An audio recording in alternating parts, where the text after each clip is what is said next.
Hello friends, welcome back to my channel. તમને બધાને કેમ છે? મજામાં હશો? તો ફ્રેન્ડ, આજે આપણે મેઝરમેન્ટ શીખવાના છે બ્લાઉઝનું. તો સૌથી પહેલાં જે રીતની હું ડ્રોઈંગ દોરું છું એ રીતની તમારે ડ્રોઈંગ દોરવાની છે ફ્રેન્ડ્સ.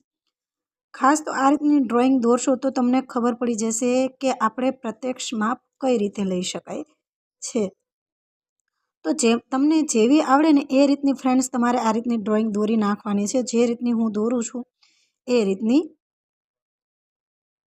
મારી ડ્રોઈંગ એટલી બધી સારી નથી, એમ મહેંદીની બધું મૂકું છું, પરંતુ છતાં પણ મારી ડ્રોઈંગ એટલી બધી સારી નથી.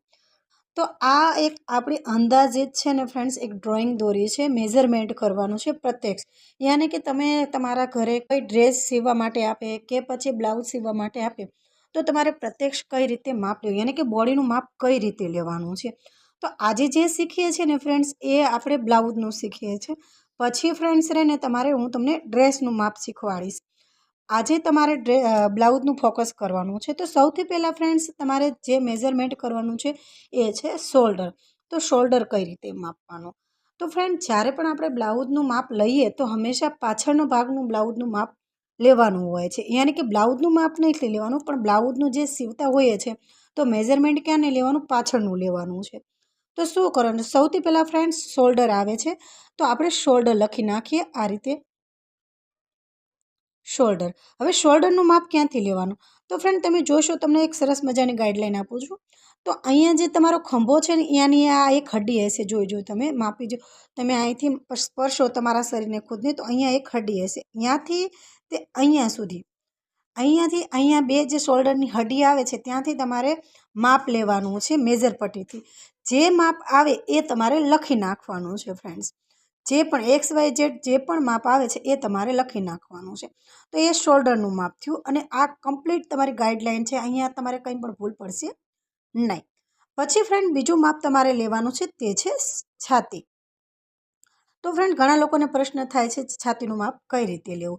તો તમે જો શીખતા હોવ છો ને, તો સૌથી પહેલાં તમારે જે છાતીનું માપ લેવાનું હોય છે તે અહીંથી માપ લેવાનું હોય છે. યાની કે આપણે જે બગલનો ભાગ હોય છે ત્યાંથી તમારે છાતીનું માપ લેવાનું હોય છે. બસ્ટનું પણ માપ આવે છે, એ અત્યારે હું તમને નહીં શીખવાડું, કારણ કે તમે હજી બિગિનિયર છો, શીખો છો. એટલે આપણે અહીંયા છાતીનું માપ લેવાનું છે. છાતીનું કમ્પ્લીટ પાછળનો ભાગ આવે છે ત્યાંથી માપ લેવાનું છે, તે આગળ સુધીનું. એ રીતે, યાની કે પાછળ તમારે મેજર પટ્ટી લાવવાની છે, અને આગળ અહીંયા જ્યાં તમારે છાતીનો ભાગ હોય છે ત્યાં કમ્પ્લીટ રાખવાનું છે. જે પણ માપ આવે એ છાતીનું માપ આવે છે. એની અંદર તમારે 2 ઇંચ કે 2.5 ઇંચ એક્સ્ટ્રા કરવાના હોય છે. એ જ્યારે આપણે બ્લાઉઝનું માપ લઈએ ત્યારે હું તમને શીખવાડીશ. અત્યારે ફક્ત મેઝરમેન્ટ કરતાં તમને શીખવાડું છું. હવે ફ્રેન્ડ્સ બીજું કે હવે આપણે કમરનું માપ લેવાનું છે. કયું માપ લેવાનું છે? કમર. આપણે બ્લાઉઝમાં ખાલી 3 જ પાછળના ભાગ આવે છે. એક તો ખંભો આવે છે, છાતી આવે છે અને કમર આવે છે. હવે કમરનું માપ અહીંથી અહીંયા સુધી લેવાનું હોય છે. જો અહીંયા પણ લોકોને એ જ નથી ખબર હોતી કે કમરનું માપ પરફેક્ટ કઈ રીતે આપણે લઈ શકાય. તો તમને એક રીત બતાવું છું.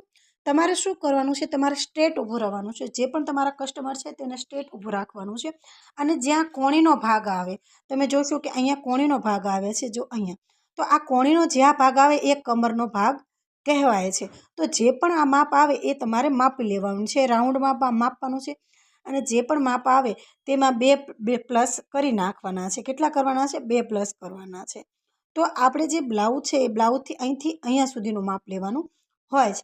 હવે બીજું કે તમારે આગળનું ગળું અને પાછળનું ગળું કેટલું લેવાનું છે. તો ફ્રેન્ડ્સ, પાછળનું ગળું તમે જોશો તો પાછળના ગળાથી રહીને તમારે આગળનું પહેલાં ગળું માપી લેવાનું. તો અહીંથી ગાઈડલાઈન લેવાની. જો અહીંથી આ ગાઈડલાઈન લઈ અને પછી અહીંથી આ રીતે માપવાનું છે. કઈ રીતે? અહીંથી આમ ત્રાસમાં માપવાનું છે. બાકી જે આપણે બ્લાઉઝ આપ્યો એ બ્લાઉઝમાં પણ આપણે માપી શકીએ છીએ, પરંતુ આ રીતનું માપી જવા નાખવાનું. કેટલું એમને ગળું જોઈએ છે ડીપ એ પ્રમાણે પૂછી લેવાનું. આગળનું પણ આ રીતે પૂછી લેવાનું, ને પાછળનું પણ આ રીતે પૂછી લેવાનું કે પાછળ એમને કેટલું રાખવાનું છે. સાથે સાથ હવે આપણે બાયનું માપ લઈશું કે કઈ રીતનું બાયનું માપ લેવાનું છે. તો તમને જે આ હડી દેખાય છે ત્યાંથી તમારે માપવાનું છે, ત્યાંથી તે અહીંયા સુધી. એટલે એમને કેટલી બાય જોઈએ છે એટલું માપ પૂછી લેવાનું. જેમ કે તમારે અહીંયા સુધી જોતી હોય તો અહીંથી તે અહીંયા સુધીનું માપ લેવાનું છે. આ લંબાઈ થઈ જાય, પ્લસ આ બાયની ગોળાઈ કેટલી છે એ માપવાની છે. કેટલી માપવાની છે? અહીંથી માપી લેવાની છે. જે માપ આવે તે લખી નાખવાનું છે. એની અંદર 2 કે 1 ઇંચ એક્સ્ટ્રા ઉમેરી દેવાના છે. સાથે સાથ આ ગોળાઈ છે.